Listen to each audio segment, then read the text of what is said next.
You might have the perfect little, cute little smoker's cabinet there with a copy of the Craftsman magazine on it and a little lamp next to it. It looks so perfect you leave it there. Well, one day you decide you're going to dust and you pick up the magazine, you realize you can see a darker area underneath it because the wood around it has been bleached out by the sun. So keep pieces away from the sunlight. If you can't, when you leave during the day, close the drapes, close the blinds. And as a last resort, I mean the most expensive resort, not a last resort, get UV film. You know, I didn't, and you can see what happened. So, but the Stickley pieces in this room are on the other side of the room. The new couch I got from Ashley Furniture or whatever. I had a Gustav Stickley couch one time. It was beautiful to look at. Nobody ever sat in it. Nobody ever sat in it because it was uncomfortable. Stickley couches, I'll include that one out there too. They're beautiful to look at. They're works of art. But you wouldn't fall asleep in one. So I got rid of the Stickley couch and bought a beat-up leather couch that the cats and the dogs we all use, and so the sun bleached it out. So I feel bad about it, but hey, way it goes. Speaking of dogs, this is the leg of the wonderful hex table out here, the leather-topped hex table, which is one of the finest pieces in the collection, one of the finest pieces he ever designed. I was lucky enough to buy one many years ago. But this is the leg. And this is the stretcher that comes through. And right here, there's supposed to be a little piece of wood called a key. Doesn't make sense why we call it a key. It's a wedge. The reason why that one is gone is my dog ate it. She really did. She ate it. It's gone. So. Is it a lab? Pardon? Is it a Labrador? No, it's a Jack Russell. Ah, you know about Jack Russells. Yeah. I went there, looking out the window and saw the still alive? Pardon? Did the dog live? No, another sad story. Pets don't live very long. One time I was looking out my window and I saw this FedEx envelope in shreds blowing across my lawn. I started chuckling. I thought, boy, that's going to ruin somebody's day. My Jack Russell one time jumped into my electrician's truck, got out his can of snuff, ate it, looking around for more. She was great. Named was Zelda, named after Zelda Fitzgerald. She was a crazy lady. Yeah. Zelda Fitzgerald died in Nashville. Did you know that? Yes. Horrible story. Horrible story. F. Scott left her behind. What line have you heard the most often? You know this one. This is a fun line. I used to get. You don't hear it so much anymore because it's kind of old news now. And let's see if this one comes up. And this is the picture taken in one of Barbara's houses while she still owned this. But that's the famous sideboard that she gave $360,000 for. And if the story is true, the movers actually did drop it off the end of the truck when they were delivering it. So, one time I was making a delivery to Christie's in New York. And it was like 4 or 5 months after one of their big sales. I was dropping off a piece. And over there in the corner was this stack of Frank Lloyd Wright furniture and a couple of pieces of Gus thrown in.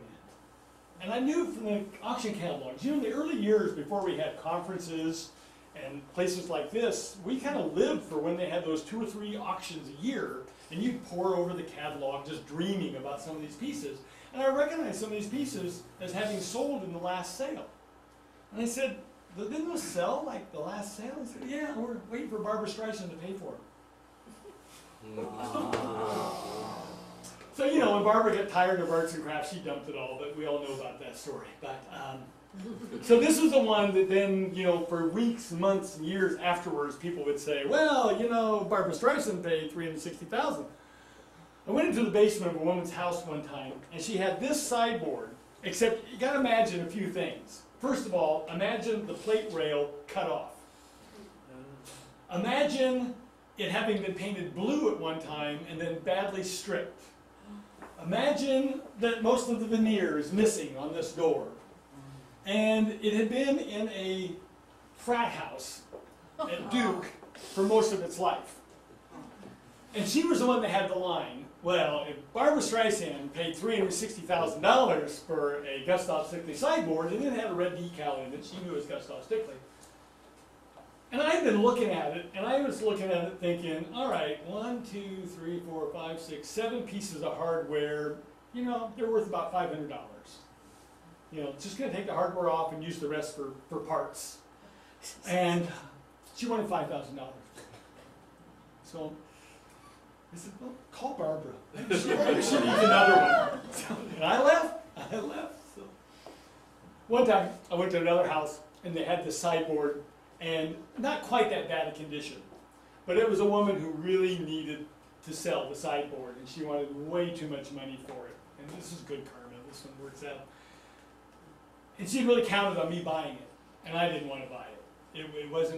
It wasn't a great form. It didn't have the art. It was even one model after this in the last years where Gus was getting a little desperate, and his designs were showing it. But she needed the money, and she had a high price on it. So against my better judgment, I bought it. And on the way out of town, I'm thinking, what an idiot. You know, what are you going to do with this? You know, it's got too much damage. You overpaid for it. You're a softie. You shouldn't have done it. Way out of town, there's a little antique shop there. And I thought, well, I'm just going to pull in here, see what they got. I go in there, and there is literally, in the original box, 2 Roycroft candlesticks. In the box, never been used. It was like, somebody said, yeah, you did a nice thing for that lady. Here's a gift. Are there any bargains left? I do think so. It's sort of like looking to be what's going to be the rising star. First thing you have to do is avoid buying Stickley that's been refinished, overpaying for it. You know, buying it just because of that shop mark. You're much better off finding makers like J.M. Young and Stickley Brothers and buying the best. Buy the best of the second tier. One of the differences between first tier and second tier is the consistency. Gustav Stickley, they had some bad days at the factory. That sideboard is not as strong as the early ones, but they were very consistent. Stickley Brothers and J.M. Young, they had more bad days and good days. But when you find the great examples, good design, good craftsmanship, perfect condition of sort of the second tier makers, those are the ones to buy. You know, the ones on the left, the Groovy, the Van Earps, the Tiffany's, those prices are up, even during a recession. They never fall below a certain level. But if you start looking at the ones on the right-hand side, those are the ones that will be increasing in value, that you won't go badly on. The difference is you have to look them over more closely, because you may have to reject 4 out of 5. But when you find that one that's a great example, you know, you go for it. An example. The one on the left is Groovy. The one on the right, Wheatley. Groovy, $5,000. The Wheatley, $500. I'll buy these all day long. My cat's going to knock it off there, probably. I still have a cat, a couple of them, in fact. So, I think that one of the things we have to get over is buying things because of shop marks. Question I still get, do I buy at auction? I try to. It's getting harder locally. It used to be GPI chairs. These are made by the Roycrofters for the Grove Park Inn in 1918. The letters GPI across the back. They made 400 of them. When I first moved to Asheville, you could pick these up at yard sales, buy them off porches. I used to buy them for $300, clean them up, and sell them to somebody that came down for the conference for $600. Went to an auction one time, Johnny Penland's auction. Took one of my sons with me, and he was like this tall. And he said, "Dad, we're going to bid on this Roycroft GPI chair." And it was a nice one. Usually the seats go first because the Roycrofters didn't put a real, it was a good grade of leather, but Roycrofters wasn't as good as Gus's. So my son wanted to know, "Dad, can I bid? Can I do the bidding?" I said, "Yeah, you can bid." But I said, "Here's the deal." I said, "We're not going to pay more than $800 for this chair." I said, "You understand?" He said, "Yeah." No. So Johnny Penland's up there. Oh, he's hyping this chair. It's from the Grove Park Inn. It's that. He's going on and on and on and on. So, "Who give me $1,000? My son goes, "I will." So Johnny Penland looked back at me and I just nodded. So it took off then. There were 2 people in the crowd who had parents who worked at the Grove Park Inn. They fought over it and drove the bidding up, so we got out of there that day without paying $1,000 for a GPI chair. Of course, now they're worth $3,000. So, it's like, what do you do? Do I buy on eBay? No. This is why. I didn't pick. This is the Grove Park Inn. These chairs aren't there anymore, but you saw this chair, one of the original ones. In the 1950s, the Grove Park Inn commissioned somebody to make these chairs. With upholstered backs and seats. These are made in the 50s, so to look like the Roycroft ones. Well, the Grove Park Inn, about 4 or 5 years ago, sold all those. They donated them to Habitat for Humanity. And Habitat for Humanity made a big deal about chairs from the Grove Park. Made no, it was very clear. These were not antiques. And sold. Well, about 6 months later, they started showing up on eBay. Refinished as being original GPI chairs. So, and if you didn't know, you might look at that, look at a blurry picture of it, and you wouldn't know for sure. And the price was too cheap if you really knew what they were. So I don't even mess with it. Don't even. The Arts and Crafts Conference, you mentioned a nice mention of the Arts and Crafts Conference, which is 2 months from this coming weekend. At the Grove Park Inn, 1913. I showed up there one day to do a story. I worked for Country Living magazine at this time. They wanted me to go to the Grove Park Inn since I just moved to North Carolina to do a story on it. And I was collecting arts and crafts at that time. I drug it all out to Durham, North Carolina. And I walked to this place and I thought, oh my God, this is like the best kept secret of arts and crafts because it's down here in Nashville was, let alone wanted to go there. And so I came up with the idea of being a former English teacher, and I'd gone to enough educational conferences, I thought, this is the place to hold a conference. We'll have a conference. Gustav Stickley held them, Albert Hubbard held them, they held them at the Roycrofters for several years until the Roycroft Inn closed in 1987. So in 1988, we had our first Arts and Crafts conference there. 300 people came, which is about 200 more than I expected. Who would have thought? Who would have thought? Had, 24 antique dealers, 2 crafts people.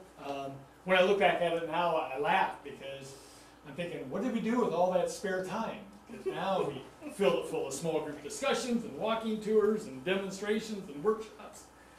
And it's a lot of fun. Picture of the Grove Park Inn as it looked in 1913. I was looking at this picture a little bit earlier today when I was just kind of going over my slides again. And I suddenly realized something that always bothered me about this picture. And when I looked at it closely, I don't think you can tell from there, those people were all cut out and pasted on. It's too many people. If this guy really does hit this golf ball, this caddy's in big trouble. It's just, there's just something wrong. It's always bothered me. But, that was what they did back then. They did a lot. They didn't have Photoshop, so they just had scissors and glue, and they would just paste in little people wherever they want.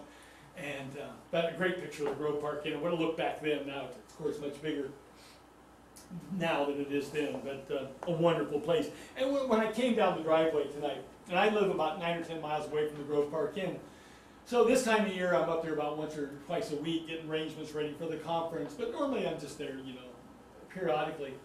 But there's 3 places, the Gamble House, Craftsman Farms, and the Grove Park Inn, that when you pull up or down the driveway and you see it again, not just for the first time, there's just that feeling. It's a special place, and you don't get it very often. But I got it tonight as I came down the driveway, and realized I was back at Craftsman Farms, and I get it every time I go up the road there.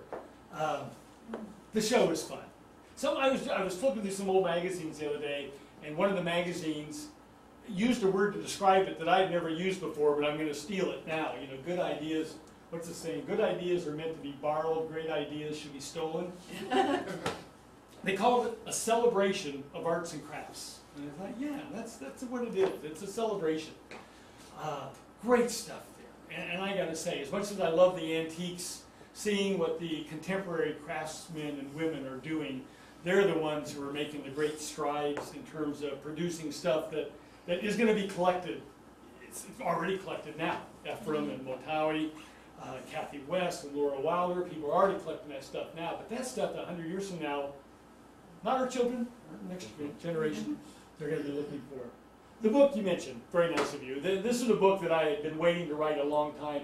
The Grove Park Inn hired me many, many years ago to do a history of the Grove Park Inn, but they told me how many pages I had and how many years I had to cover, so we didn't get to do a whole lot on arts and crafts.